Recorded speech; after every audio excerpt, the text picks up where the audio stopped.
प्रकार से एक लेयर बनी हुई है, ये सब व्हाइट सिपत इसमें आ गई है और इससे किसानों का उत्पादन नहीं हो रहा है और खेत इस तरह से खाली पड़े रहते हैं और किसान काफी नुकसान उठा रहा है। तो डॉक्टर साहब एक बार अपना आप नाम बताएं हमारे किसानों को और फिर हम चर्चा करते हैं। मेरा नाम रत्ना सहाय है। मैं कृषि विज्ञान केंद्र धौरा उन्नाव में मृदा वैज्ञानिक हूँ।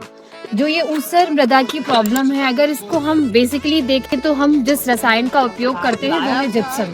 लेकिन वो जिप्सम जो होता है उसकी उपलब्धता सामान्यतः किसानों को नहीं हो पाती है। ठीक है। और उससे जब हम इसका रिक्लेमेशन करते हैं, इसका सुधार करते हैं, तो उसमें बहुत सारा पानी की आवश्यकता होती है। तो और कुछ समय के लिए आप जब खेत छोड़ देते हैं तो दोबारा से आपकी मिट्टी उत्सीली हो जाती है।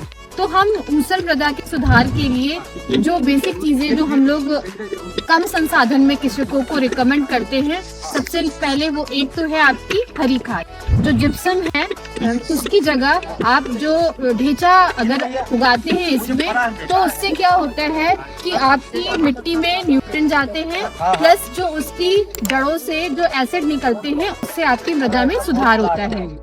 इसके अलावा जो केंद्रीय मृदा लवणता अनुसंधान संस्थान है, वहाँ से बहुत से ऐसे जीवाणु जो हैं वो आइसोलेट किए गए हैं ऊसर मृदा से, जो कि हमारी मिट्टी में पोषक तत्वों को बढ़ाते हैं। तो आप उनका भी उपयोग कर सकते हैं, जैसे कि आपका हेलो एजो जो एजोटोबैक्टर होता है, हेलो पीएसबी फास्फोरस के लिए, हेलो जिंक जो जिंक के लिए होता है। इसके अलावा हेलो मिक्स भी है और CSR बायो है जिनका उपयोग किया जाता है। जब आप ढेंचा लगाते हैं उसके बाद आप इसमें जैसे आपने नॉर्मल धान की वैरायटी ली तो होता क्या है कि आपका उत्पादन कम हो जाता है। लेकिन अगर आप ऊसर प्रतिरोधी प्रजातियां लेते हैं, जैसे आपकी CSR 30 है, आपका CSR 46 है, और गेहूं में हम देखें तो KRL 210 है, KRL 283 है, KRL 213 है, और आपकी सरसों की CS 56, CS 60 इन वेराइटीज को लगाते हैं।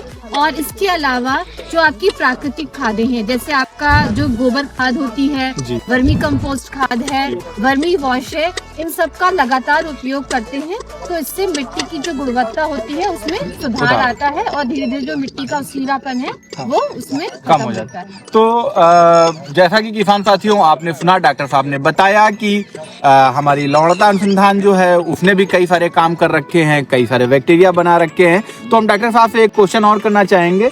आप हमारे किसानों को बताएं, ये बैक्टीरिया क्या KVK में हर जिले में उपलब्ध हो सकते हैं या फिर वहाँ पे जाकर के कोई रजिस्ट्रेशन कराना पड़ेगा? किस प्रकार से वो इस तरह के बैक्टीरिया को उपलब्ध कर सकता है? देखिए, जो ICR के जो डेवलप्ड बैक्टीरियाज है, चाहे तो आप जाके जो यहाँ पे आपका लखनऊ में संस्थान है वहाँ से बहुत कम रेट पे उपलब्ध होते हैं। इसके अलावा आपके जिले में जो कृषि विज्ञान केंद्र है वहाँ पे आप संपर्क कर सकते हैं।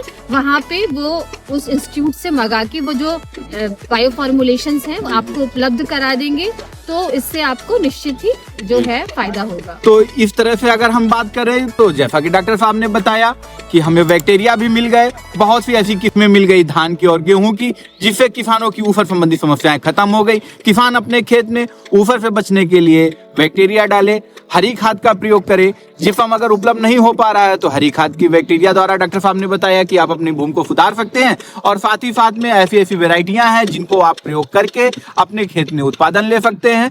तो ऊसर भूमि धीरे धीरे सही होकर के और अच्छा उत्पादन देने लगेगी। इसके लिए डॉक्टर साहब को हमारी एनकोस की टीम की तरफ से बहुत बहुत धन्यवाद कि आपने अपना समय दिया और यहाँ तक आ पाए। धन्यवाद।